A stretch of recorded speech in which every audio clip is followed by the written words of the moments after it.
50 ఏళ్ళు అవుతుంది. ఎంతమంది ముఖ్యమంత్రుల దృష్ట్యా 10-15 మంది ముఖ్యమంత్రుల దృష్ట్యా ఎవ్వరు వెంగళరావు కానీ, చెన్నారెడ్డి కానీ, ఎన్టీ రామారావు, చంద్రబాబు, రాజశేఖర రెడ్డి, ఏ ముఖ్యమంత్రి కూడా భూములు అమ్మాలని విజయభాస్కర్ రెడ్డి హాస్టల్కుంటే అంటుడు క్రిస్టాన్ని హాస్టల్ బిల్డింగ్ కట్టమంటూ బంజారా స్టడీ సర్కిల్ కట్టమంటూ మరి వచ్చే తరంలో భూములు ఉంటాయని అంటారు ఎవరు విజయభాస్కర్ రెడ్డి. అట్లాంటి గొప్ప గొప్ప ముఖ్యమంత్రులే ఒక ఎకరా భూమి కట్టడానికి అమ్మడానికి ముందుకు రాని పరిస్థితుల్లో ముఖ్యమంత్రులు చూశాం.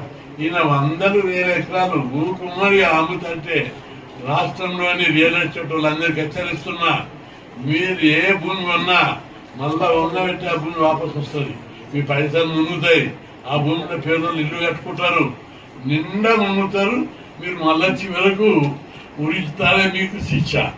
అట్లా అయిపోతుంది, అప్పుల పాలవుతారు, బ్యాంకు వాళ్ళు అప్పులు అవుతాయి, మీ రియల్ ఎస్టేట్ భూములను ఎవరైనా ఇండ్లు కొనరు, ఇల్లాలు కొనరు, ఇండ్లు కొనరు.